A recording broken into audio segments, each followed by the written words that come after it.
Hi guys, good morning. दोस्तों, आज हम प्रश्नावली 12.3 का क्वेश्चन नंबर 9 को सॉल्व करेंगे। तो क्वेश्चन नंबर 9 हमारा कह रहा है, आकृति 12.27 में ए बी और सी डी केंद्र ओ वाले एक वृत्त के दो परस्पर लंब हैं तथा ओ डी छोटे वृत्त का व्यास है। यदि ओ ए बराबर 7 सेंटीमीटर तो छायांकित भाग का क्षेत्रफल ज्ञात कीजिए। तो सबसे पहले दोस्तों आकृति 12.27 को आते हैं। तो देखिए दोस्तों, आकृति 12.27 ये रहा हमारा। ठीक है दोस्तों, हमारा क्वेश्चन कह रहा है ए बी और सी डी केंद्र ओ वाले ए बी। तो दोस्तों हम देखिए इसका नाम देते हैं ए बी सी और डी। ठीक है दोस्तों, इसका हम नाम देते और केंद्र ओ, ये हमारा केंद्र है ओ बिंदु। ठीक है दोस्तों, अब कह रहा है ओ डी छोटे वृत्त का व्यास है। ओ डी जो है वो छोटे वृत्त जो है इसका व्यास है। ठीक है दोस्तों, यदि ओ ए बराबर 7 मीटर है, ओ ए ये जो हमारा 7 मीटर है। ठीक है दोस्तों, तो छायांकित भाग का क्षेत्रफल ज्ञात कीजिए। तो चलिए दोस्तों, आप क्वेश्चन को समझ, वृत्त का क्षेत्रफल में छायांकित किया हुआ और इधर जो भाग बचा हुआ है उस भाग में छायांकित किया हुआ है, तो हमें छायांकित भाग का क्षेत्रफल ज्ञात करना है। तो चलिए दोस्तों हम इस क्वेश्चन को सॉल्व करना स्टार्ट करते हैं। दिया हुआ है कि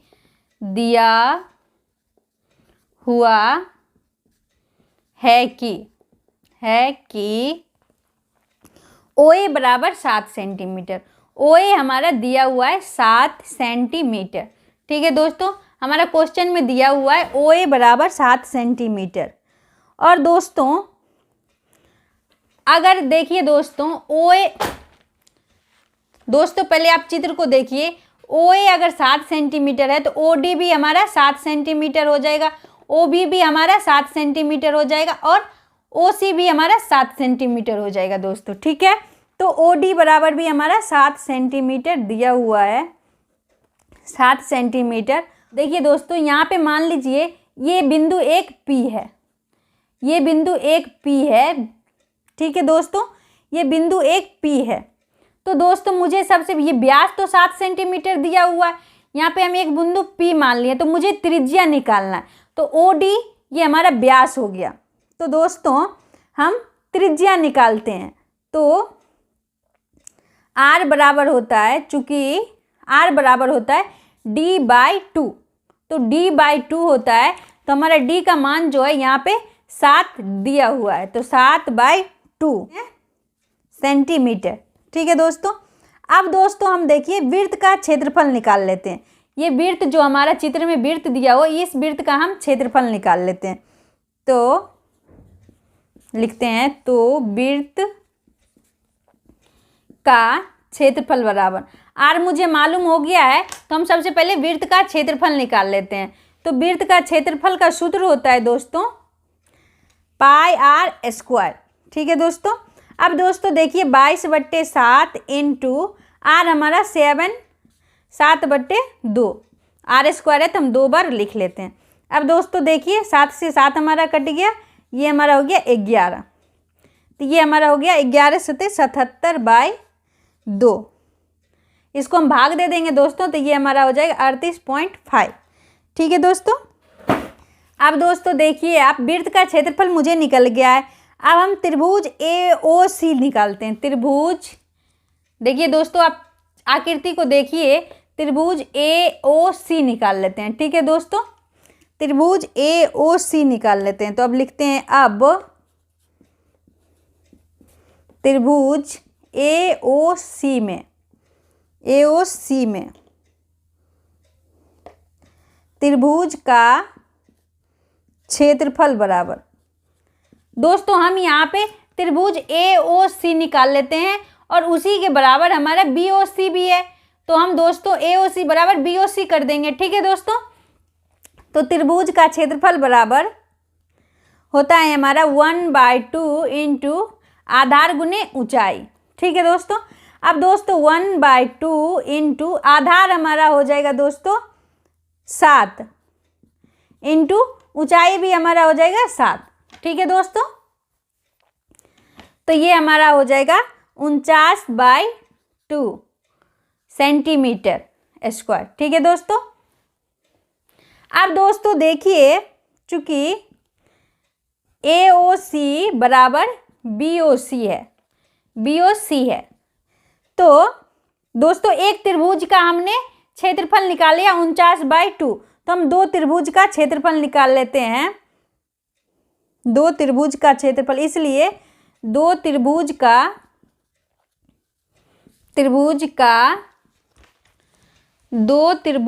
क्षेत्रफल बराबर हो जाए। एक त्रिभुज का क्षेत्रफल हमारा 49/2 है, तो हम 2 का निकाल रहे हैं, तो 2 से हम गुना कर देंगे तो हमारा दो त्रिभुज का क्षेत्रफल निकल आया है 49 सेंटीमीटर स्क्वायर। ठीक है दोस्तों। अब दोस्तों देखिए, हमारा ये दोनों त्रिभुज का जो है क्षेत्रफल हम निकाल लिए। अब दोस्तों देखिए, ये हमारा अर्धवृत्त बन रहा है, ये हमारा पूरा जो है ये हमारा अर्धवृत्त बन रहा है। ठीक है दोस्तों, आप चित्र को देखिए और यहाँ से लेके ये दोस्तों देखिए, ये हमारा अर्धवृत्त बन रहा है। तो हम दोस्तों अब अर्धवृत्त का क्षेत्रफल निकाल लेते हैं। अब हम अर्धवृत्त का क्षेत्रफल निकाल लेते हैं। तो अर्धवृत्त का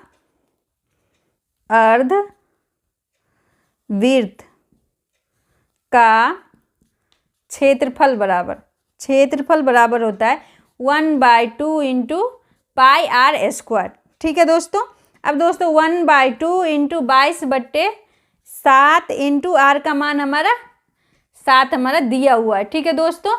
1/2 इंटू, अब दोस्तों 7 से हम 7 को काट देते हैं और 11 से। तो अब दोस्तों देखिए, अर्धवृत्त का क्षेत्रफल हमारा 77 सेंटीमीटर स्क्वायर निकल आया।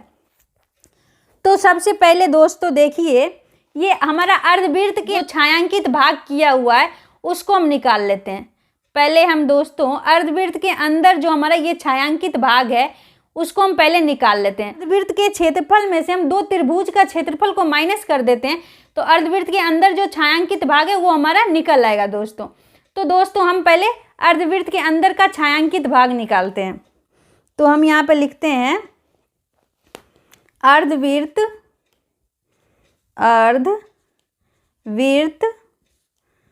का छायांकित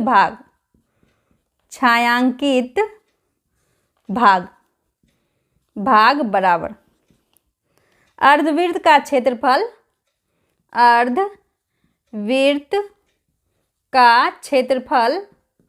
माइनस दो त्रिभुज का क्षेत्रफल, त्रिभुज का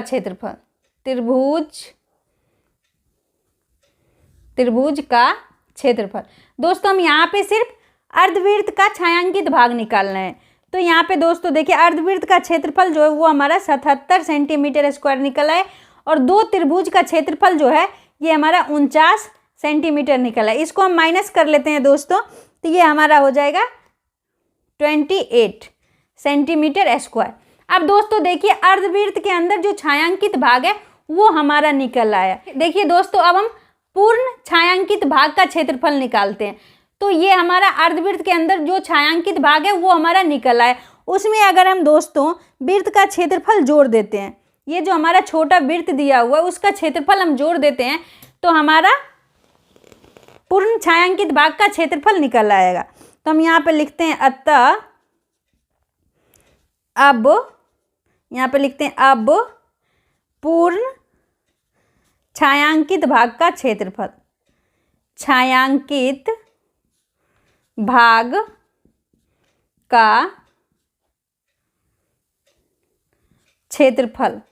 क्षेत्रफल बराबर हो जाएगा। ये दोस्तों देखिए, पूर्ण छायांकित भाग का क्षेत्रफल, तो अर्धवृत्त के अंदर जो छायांकित भाग है वो हमारा निकल है 28 प्लस, और दोस्तों हम वृत्त का क्षेत्रफल जो है वो हम निकाल चुके हैं 38.5 सेंटीमीटर स्क्वायर। अब दोनों को हम ऐड कर लेते हैं दोस्तों, तो ये हमारा हो जाएगा 66.5 सेंटीमीटर स्क्वायर। तो हम लिख देंगे अतः छायांकित भाग